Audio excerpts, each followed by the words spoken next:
1점. 오프닝. 오늘은 고려 말 가장 험난한 시대의 왕이 되었던 남자. 개혁을 꿈꿨으나 끝내 비극으로 생을 마친 왕. 공민왕의 일생을 이야기해 보겠습니다. 2점. 강릉대군. 고려로 돌아오다. 공민왕의 본래 이름은 강릉대군. 그는 11살 어린 나이에 원나라 연경으로 끌려갔습니다. 그리고 10년 뒤 21살이 되던 해 원은 더 이상 허수아비 왕을 세울 수 없다는 판단 아래 12살 충정왕을 폐위시키고 강릉대군을 새 왕으로 선택했습니다. 그렇게 강릉대군은 원 황족의 딸 노국대장공주와 혼인한 뒤 새로운 고려왕 공민왕이 되어 고국으로 돌아옵니다. 3점. 원풍을 벗어 던지다. 10년을 원에서 보낸 공민왕은 변발의 몽골식 복장, 그야말로 원의 청년이었습니다. 그러나 고려로 돌아오자마자 신하들은 고려의 왕은 고려 옷을 입어야 한다고 간언했고 공민왕은 이를 즉시 받아들입니다. 그 순간 그는 단순한 왕이 아니라 자주성을 회복하려는 상징적 존재가 되었습니다. 당시 원 황후는 바로 기왕후. 그 집안의 권세는 고려를 완전히 뒤흔들 만큼 막강했습니다. 기왕후의 어머니 생일날 공민왕은 원에서 온 태자 앞에 무릎을 꿇고 술을 올렸을 정도였죠. 고려의 국고는 원 사신 접대로 휘청거렸습니다. 하지만 역사의 흐름은 변하고 있었습니다. 원나라는 거대한 반란 속에서 점차 힘을 잃어가고 있었죠. 4점. 공민왕, 반원개혁에 나서다.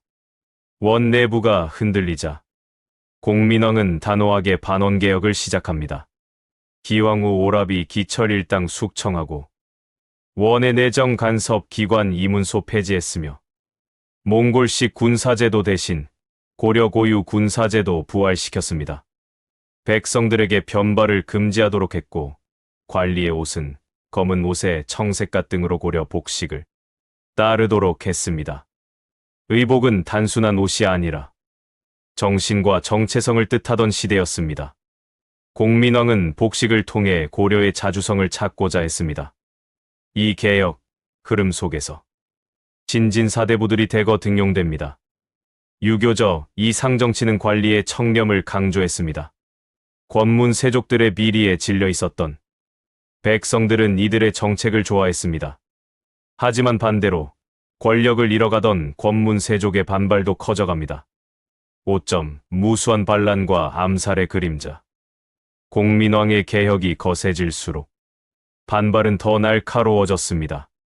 권문 세족 조일씨는 궁궐을 포위하고 왕을 위협하기까지 했지만 결국 처형되며 나는 진압되었습니다. 그러나 이것은 시작에 불과했습니다.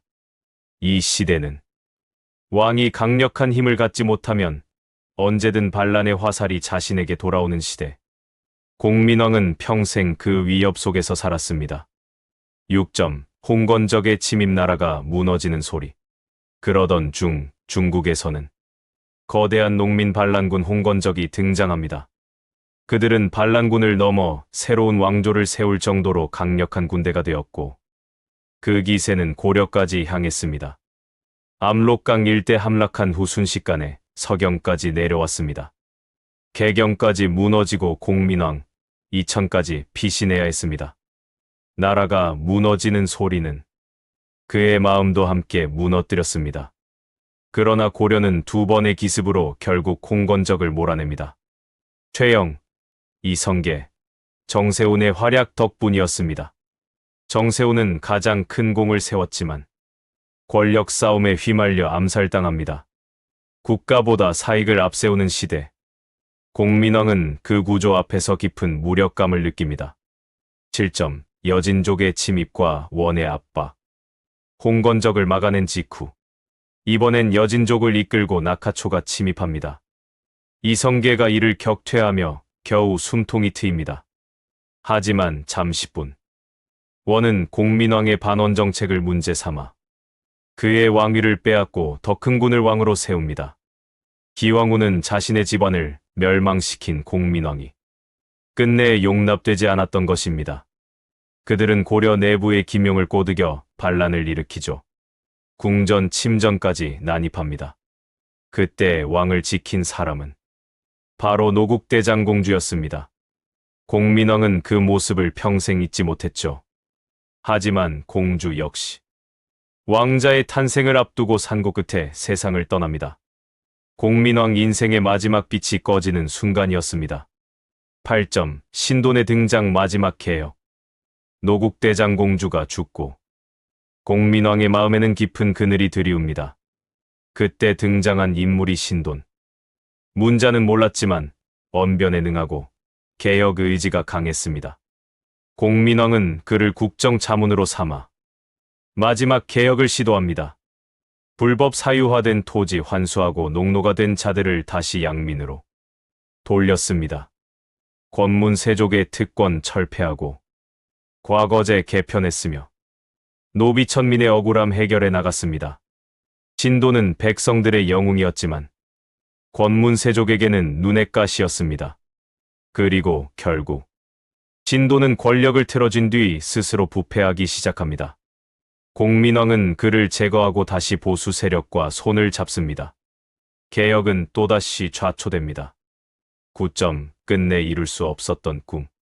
그 후 공민왕은 정사를 멀리하고 방탕한 생활에 빠져듭니다.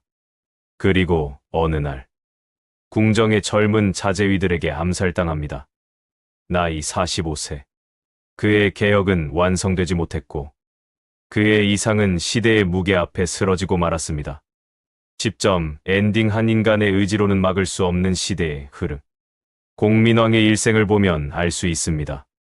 뜻이 아무리 높아도 혼자의 힘만으로는 시대의 구조를 바꿀 수 없다는 것. 그에게는 의지도 있었고 개혁의 방향도 옳았습니다. 하지만 국제정세의 혼란, 내부 권문세족의 끝없는 반발, 신뢰할 신하의 부족, 외침과 반란, 사랑하는 왕비의 죽음, 이 모든 것이 그의 개혁을 짓눌렀습니다. 공민왕은 그런 시대에 태어난 비운의 개혁군주였습니다. 그리고 이 이야기는 오늘 우리가 묻는 질문과 이어집니다. 한 사람의 선한 의지가 무너지는 시대를 구할 수 있는가? 그 답을 찾는 것은 아마 우리의 몫일지도 모릅니다.